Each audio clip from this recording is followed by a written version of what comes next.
Welcome to John Lewis 3D Learning. In this presentation, we are going to see chemical changes and reactions. The topic is decomposition reaction. So, decomposition reaction is one of the four main types of chemical reactions.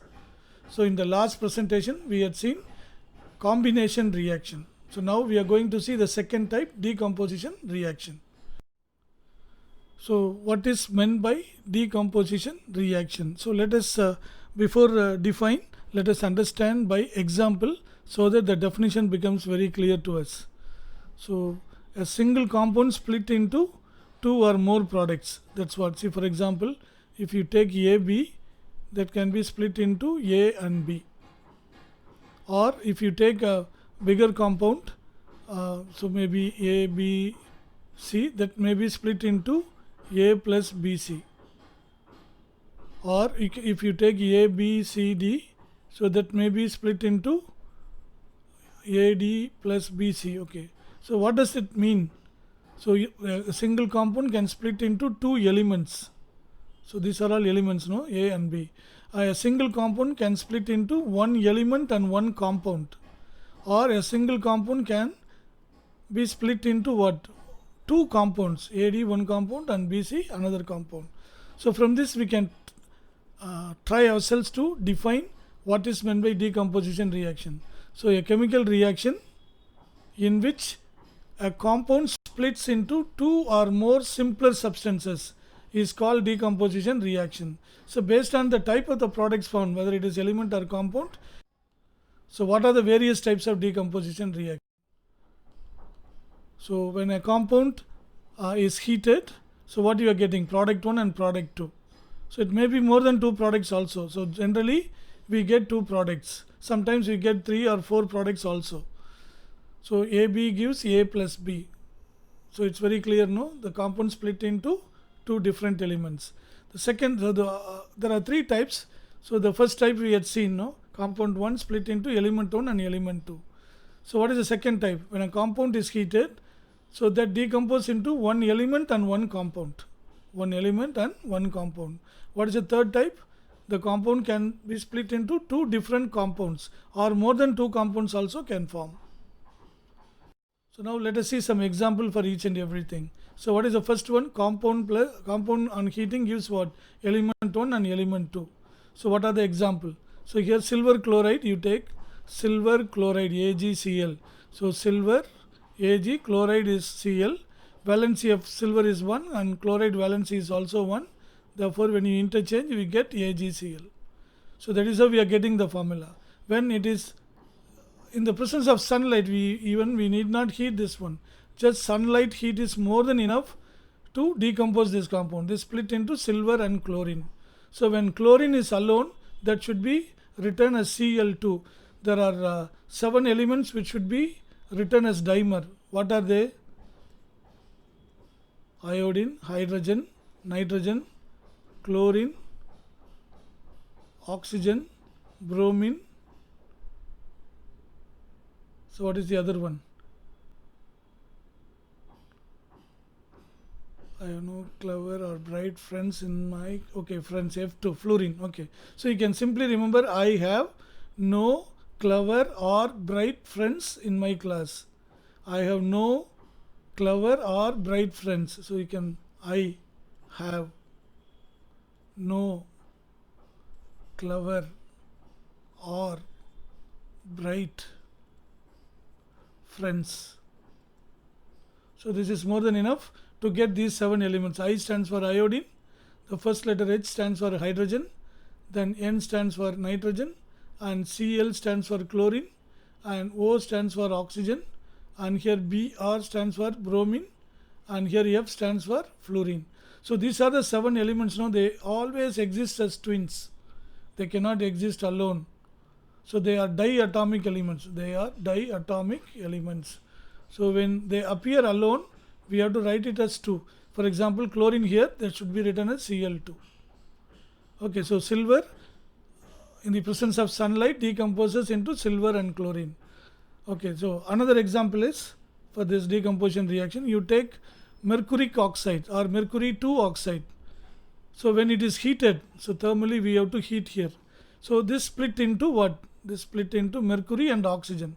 See, oxygen is one of these 7 elements, no, diatomic elements. Therefore, that should be written as O2. How you are getting mercuric oxide formula?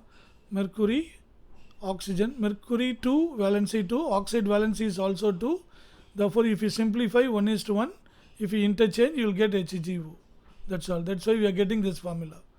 And oxygen, when it is alone, we have to write it as dimer. Okay, let us see one more example here. H2O.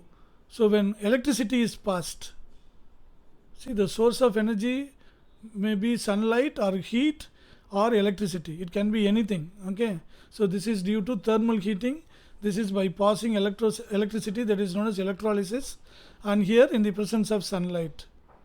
Okay, here when electricity is passed through water, that splits into hydrogen and oxygen. We cannot simply write hydrogen and oxygen, H and O, because these two elements are diatomic elements. They always exist as twins, only in diatomic state. So how to remember these diatomic elements? I have no clever or bright friends. Just by remembering that, we can get it. Hope it is very clear. The first type, second type, and third type. There are 3 types, out of which only one type we have seen here. What is that? Compound split into element 1 and element 1 and element 2. Silver chloride splits into silver and chlorine, 2 elements. Mercuric oxide or mercury 2 oxide split into mercury and oxygen, 2 elements. Water, that is hydrogen oxide, no, that splits into hydrogen and oxygen into 2 elements. So from this, what we understand, a single compound can be split into 2 elements. So let us see the second type now. So what is the second type? A compound when heated, or it decomposes to give one element and compound. So what is the example? So let us take the first example. So this is potassium nitrate. K is potassium and NO3 is nitrate. See how to get this formula, no? So if you know it already, very well, very good. And if you do not know, please go and learn language of chemistry, the first chapter. So in which I have explained very clearly how to get these formulas. Potassium is K, nitrate is NO3. Potassium charge is +1, so valency is 1. Nitrate charge is -1, therefore valency is 1. So therefore when you interchange this one, you will get K1, NO3, 1. So 1 we need not write, that's why we are getting KNO3. And when this is heated, what happens here?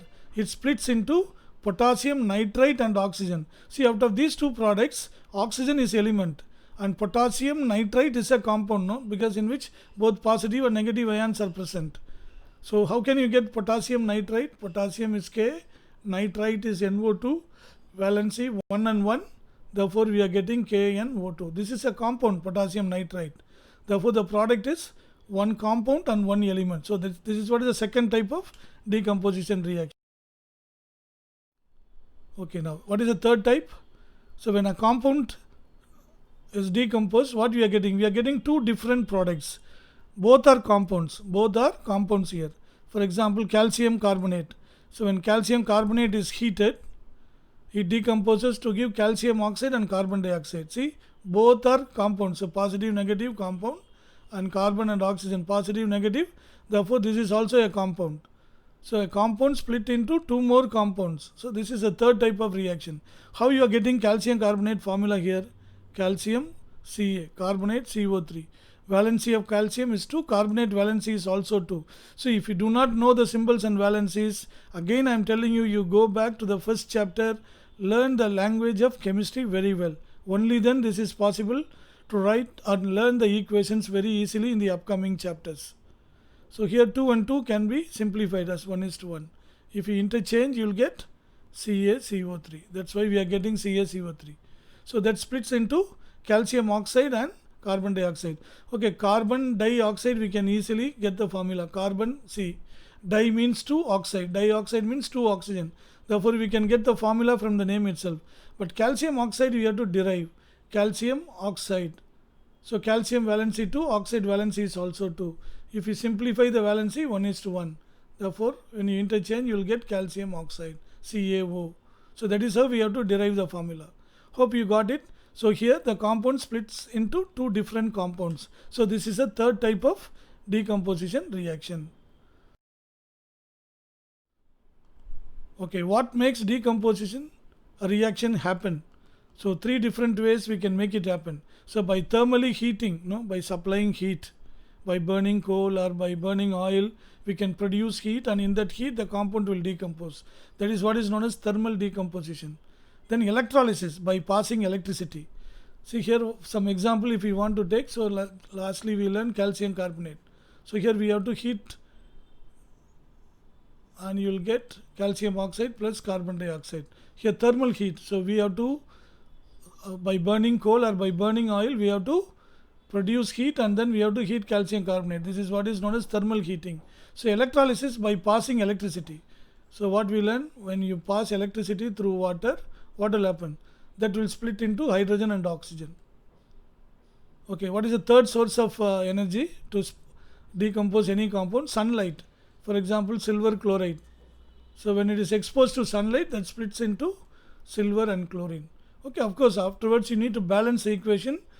So already we have learned how to balance the equation in language of chemistry chapter. Go back and learn how to balance the equation and come back here and you can balance on your own. See, I am not going to touch that topic here.